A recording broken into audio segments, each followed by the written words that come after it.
मिस्र की एक अदालत ने माजूल सदर मोहम्मद मुर्सी की 21 खवातीन हिमायती कारकुनों को 11 साल कैद की सजा सुनाई है। इन खवातीन को मुख्तलिफ जराइम में कसूरवार ठहराया गया है, जिनमें दहशतगर्द तंजीम का कारकुन होना, ट्रैफिक रोकना और गुज़िश्ता माह सिकंदरिया के शहर में एहतजाजी मुजाहरे में ताकत का इस्तेमाल शामिल है।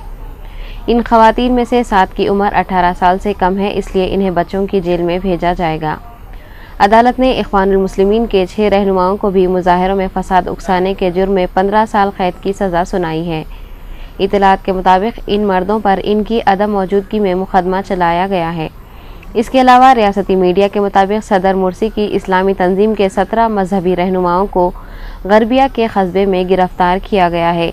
इन पर इल्ज़ाम है कि वो मसाजिद में अपने खतबों के ज़रिए फ़ौज और पुलिस के ख़िलाफ़ इश्तियाल फैला रहे थे। रियासती खबरसां एजेंसी का ये भी कहना है कि 8 अफराद पर 2011 में साबिक़ सदर हुस्ने मुबारक के ख़िलाफ़ एहतजाज के दौरान एक वकील को अगवा करने और इस पर तशद्दुद करने का भी इल्ज़ाम है। शाम की हुकूमत के बाद मगरिब के हिमायत याफ्ता हज़्ब इख्तिलाफ के इनेकाद के सरबराह ने सभी जेनेवा में मुनक़िद होने वाली अमन कॉन्फ्रेंस में शिरकत की तस्दीक कर दी है। ताहम फ़रीक़ैन ने इन अमन मुज़ाकरात के नताइज के बारे में मुतज़ाद ख़यालात का इजहार किया है। शामी अपोजिशन का कहना है कि इस बातचीत के नतीजे में एक अबूरी हुकूमत की राह हमवार होगी, जबकि शामी हुकूमत का इसरार है कि वो इख्तिदार सौंपने के लिए इस अमन कॉन्फ्रेंस में नहीं जा रही। पीर को अक़वाम मुत्तहिदा के सेक्रेटरी जनरल बान की मून ने ऐलान किया था कि शामी हुकूमत और बागी 22 जनवरी को जिनेवा में क़याम अमन की कोशिशों के सिलसिले में मुलाकात करेंगे। ये मार्च 2011 में शाम में बशारुल असद की हुकूमत के ख़िलाफ़ बगावत के आगाज़ के बाद पहला मौका होगा कि शामी हुकूमत और बागियों के नुमाइंदों के दरमियान बिलमुशाफ़ा मुलाकात होगी। शाम में 2.5 बरस से जारी पुरतशद्दुद वाक़यात में अब तक 1 लाख से ज़्यादा अफराद हलाक और 90 लाख दरबदर हो चुके हैं। अगर बरतानिया और फ्रांस इस ख्याल पर कायम रहने पर मिस्र हैं कि अबूरी दौर में सदरुल असद की कोई जगह नहीं, तो इन्हें जिनेवा 2 में आने की भी कोई ज़रूरत नहीं। शामी अवाम किसी को अपने मुस्तक़बिल और क़यादत का फ़ैसला करने का हक़ चुराने नहीं देंगे। शामी वज़ारत ख़ारजा ने बुध की शब एक बयान में तस्दीक की है कि बशारुल असद की हुकूमत अमन कॉन्फ्रेंस में सरकारी वफ़द भेजेगी। ताहम बयान में ये भी कहा गया है कि ये नुमाइंदे किसी को भी इक़्तिदार सौंपने के लिए जिनेवा नहीं जा रहे हैं, बल्कि इनका मकसद अनासिर से मिलना है जो शाम के मुस्तक़बिल के लिए सियासी हल के हामी हैं। अलावा अज़ीज़ वज़ारत ख़ारजा ने यह भी कहा है कि वो क़ुव्वतें जो सदर बशारुल असद का मुल्क के मुस्तक़बिल में कोई किरदार नहीं देखती, इन्हें इस कॉन्फ्रेंस में शिरकत नहीं करना चाहिए। बयान के मुताबिक अगर बरतानिया और फ्रांस इस ख्याल पर कायम रहने पर मिस्र हैं कि अबूरी दौर में सदरुल असद की कोई जगह नहीं, तो इन्हें जिनेवा 2 में आने की भी कोई ज़रूरत नहीं, और ये कि शामी अवाम किसी को अपने मुस्तक़बिल और क़यादत का फ़ैसला करने का हक़ चुराने नहीं देंगे। तीवंस में बदतर मुआशी हालात के खिलाफ एक मरतबा फिर एहतजाजी मुजाहरे शुरू हो गए हैं। दारुल हुकूमत तेवंस से 130 किलोमीटर जुनूबी मगरिब में वाक़ शहर सलियानता में मुजाहिरीन ने हुक्मरान इस्लामी जमातुन नुज़हा के दफ्तर को नजर आतिश कर दिया। तीवंस के शुमाली मगरबी शहर सलियानता और जुनूबी मगरबी साहिल इलाके में वाक़ शहर खुफसा और काबिज में बुध को अबतर मुआशी हालात के खिलाफ एहतजाज के लिए आम हड़ताल की गई है और मुजाहिरीन ने इस इलाके में हुकूमत से ज़्यादा सरमायाकारी करने का मुतालबा किया है।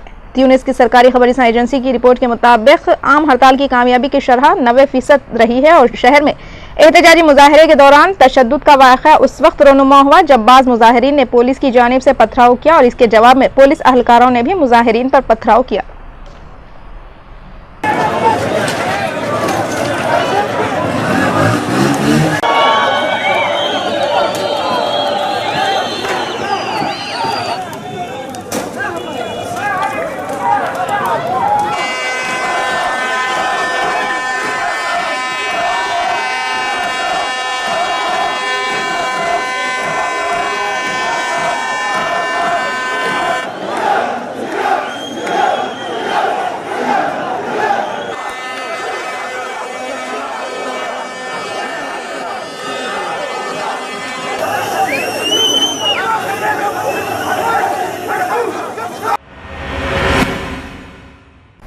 थाईलैंड की वजीर आजम के खिलाफ पार्लियामान में अदम एतमाद की तहरीक नाकाम हो गई है, जबकि मुल्क में हुकूमत मुखालिफ मुजाहरे 5वें दिन भी जारी है।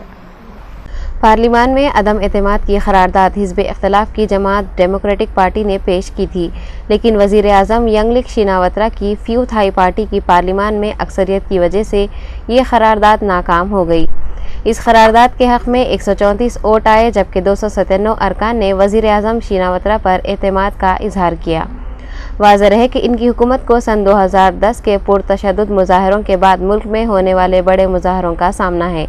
अक़वाम मुत्तहिदा के सेक्रेटरी जनरल बान की मून ने भी थाईलैंड के हालात पर तशवीश का इजहार करते हुए हालात को बेकाबू होने से बचाने पर जोर दिया है। ये मुज़ाहरे मुल्क के दारुल हुकूमत बैंकॉक में इतवार को शुरू हुए थे और मुज़ाहिरीन हुकूमत से मुस्तफ़ा होने का मुतालबा कर रहे थे। एहतजाज करने वालों ने मुख्तलिफ वजारतों और दीगर सरकारी दफातर की तरफ मार्च किया और इन्हें बंद करने की कोशिशें की। हिज़्ब इख्तिलाफ से ताल्लुक़ रखने वाले साबिक़ रुकन पार्लिमान इन मुज़ाहिरीन की क़यादत कर रहे हैं। मुज़ाहिरीन के मुताबिक वज़ीर आज़म यंगलिक शिनावत्रा को बेदखल किए गए साबिक़ रहनुमा और इनके भाई ताकसीन शिनावत्रा कंट्रोल करते हैं। वज़ीर आज़म यंगलिक शिनावत्रा को पार्लियामेंट में 297 वोट मिले, जबकि इनकी मुखालिफत में 134 वोट पड़े हैं। यंगलिक शिनावत्रा ने खुसूसी इख्तियारात के तहत कर्फ्यू और सड़कों को बंद करने की इजाज़त दे दी है, जबकि पुलिस ने मुज़ाहिरीन के सरबराह को गिरफ्तार करने का हुक्म भी जारी किया है, लेकिन अभी तक हिरासत अमल में नहीं लाई गई है। ईरान के मुतनाज़ा जौहरी प्रोग्राम से मुतालिक जेनीवा में तय पाने वाली डील के बाद वाशिंगटन और तेहरान के दरमियान तिजारती रवाबित बहाल होना शुरू हो गए हैं।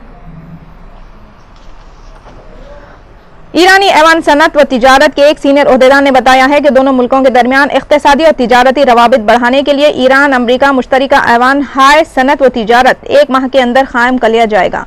ख्याल रहे कि अमरीका और ईरान के दरमियान तिजारती रवाबित बढ़ाने की यह अहम पेशरफ्त एक ऐसे वक्त सामने आई है जब हाल ही में जेनीवा में तय पाए जौहरी मुआहदे में तस्लीम किया है कि ईरान का जौहरी प्रोग्राम पुरअमन मकासद के लिए है और तेहरान को महदूद पैमाने पर यूरानियम अफसोदगी की इजाज़त है। 6 माह के लिए तय पाए इस आर्जी मुआहदे के दौरान मगरिब और अमरीका ईरान पर आयद इक़्तिसादी पाबंदियों में नरमी करेंगे और ईरान के मुंजमिद असासे बहाल कर दिए जाएंगे।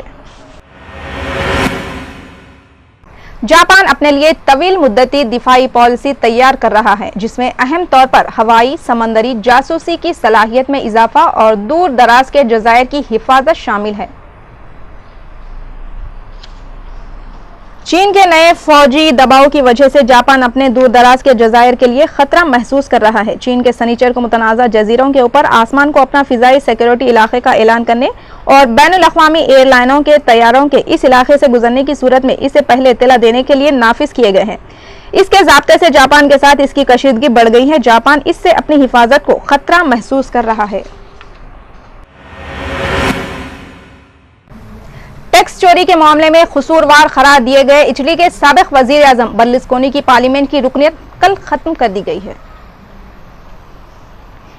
इटली की सेनेट ने वोटिंग के बगैर इनकी रुकनियत खत्म कर दी है। सेनेट के स्पीकर ने पार्लियामेंट की तरफ से मिस्टर बर्लुस्कोनी को अपने ओहदे पर बरकरार रहने के लिए नाअहल करार दिया है।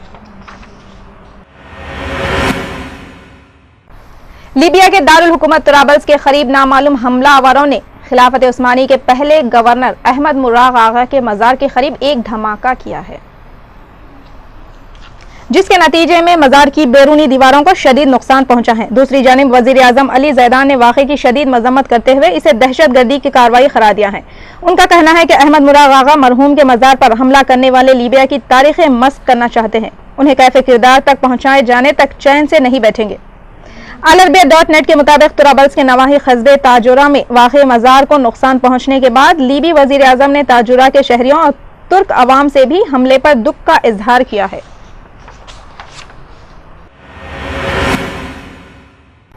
शाम के वस्त में वाक़े ख़दीम शहर अल-रक़ा में सरकारी फौज के स्कैड मिसाइल हमलों में गैर मामूली तबाही की इतलात है। इंसानी हुकूक की राब्ता कमेटियों के मुताबिक इब्तदाई तौर पर कम से कम 40 अफराद की हलाकत और 220 के जख्मी होने की इतलात मिली है। जख्मी और हलाक अफराद की तादाद अंदाजों से कहीं ज्यादा हो सकती है, क्योंकि दसियों अफराद अब भी मलबे तले दबे हुए हैं और इमदादी कारकुनों को मुतासिरा इलाके तक रसाई में मुश्किलात का सामना है।